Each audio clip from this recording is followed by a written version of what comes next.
The planning process is, as it should be, under constant review, and we must not feel shy of initiating new approaches to planning perspectives. After 50 years of independence, the tangible benefits of planning are yet to reach the millions of our countrymen living in the remote rural areas. The quality of life presently available to the economically weaker and vulnerable sections of our society, among whom are the scheduled castes and scheduled tribes, needs to be improved without delay. The end result of the planning should be monitored and evaluated so as to ensure that there is a noticeable shift in emphasis from the urban to the rural areas and from the better off sections of society to those unfortunate brethren who constitute a silent majority. Only then can we take pride that our planning effort has been realistic and worthwhile. Any effort in the direction I have indicated cannot possibly be fruitful unless the administration, which is to implement these socio-economic programs, is in tune with the underlying spirit of this planning exercise and responds with sympathy, understanding, and a sense of urgency to the task given to it.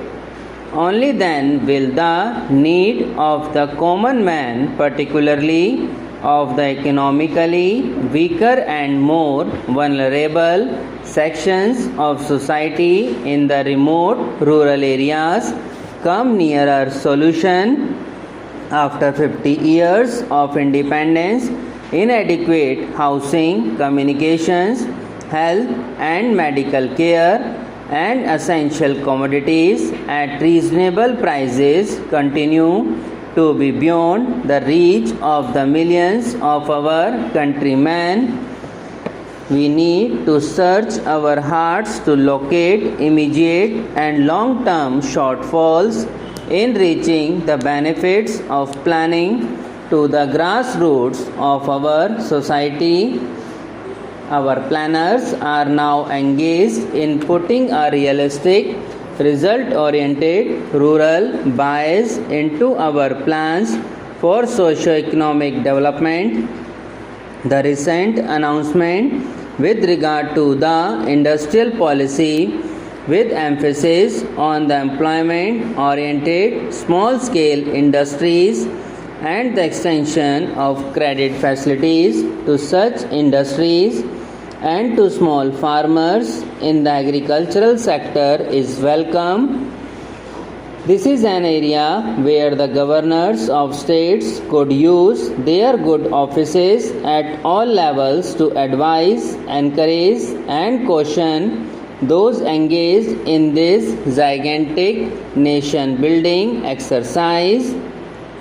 Our youth are the trustees of posterity and the institutions where we seek to impart to them the values of life and our cultural heritage, apart from fitting them out for more mundane duties and responsibilities in later life.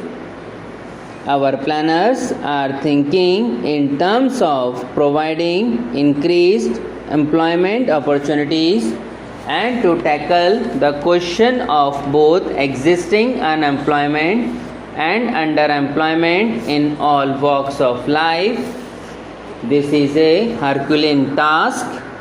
We must therefore at the national level evolve a consensus as to what employment opportunities can be created and what would be the contribution of such an exercise for the national welfare. Only thus can we hope to eliminate the growing discontent in the younger generation who are slowly getting disenchanted with their prospects for the future. I have every hope that we in this country will go in for mass programs of self-employment so that our youth will learn to seek opportunities for gainful self-employment and thus relieve the pressure in traditional occupations like government service, etc.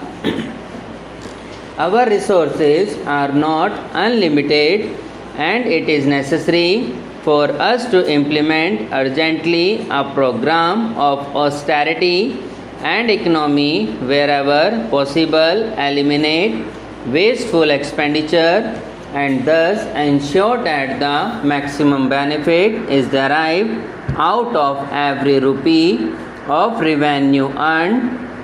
There are, of course, traditionally prescribed methods and practices for dealing with these problems, but in all such matters which ultimately tend to become routine and mechanical, example is better than precept, and there needs to be an awakening of individual conscience if at all we are to achieve the highest standards of moral rectitude and honesty in national life.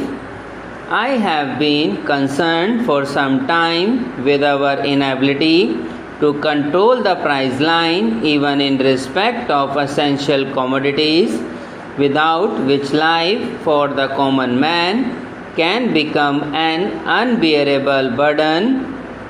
Apart from punitive action, it is necessary to enlist the goodwill and cooperation of all sections of society and all those engaged in the production and distribution process to ensure that there is not only the fear of law but also moral restraint, which places an obligation on all those of us who can help to reduce the scarcity of essential commodities and control their prices. I would particularly refer to lavish expenditure and show of extravagance among certain sections of our society, which in the circumstances of today have no place in our way of life. The family planning program has unfortunately in the recent past acquired a poor reputation, not because the program is in itself objectionable, but because some of the methods adopted to force the pace have been unethical. Our population growth is, to say the least, alarming, and try as we may, our resources cannot match this increasing pressure of population unless we consciously recognize individually, severally, the need to restrict our population growth, which will destroy us. Subscribe now and press the bell icon. Never miss an update.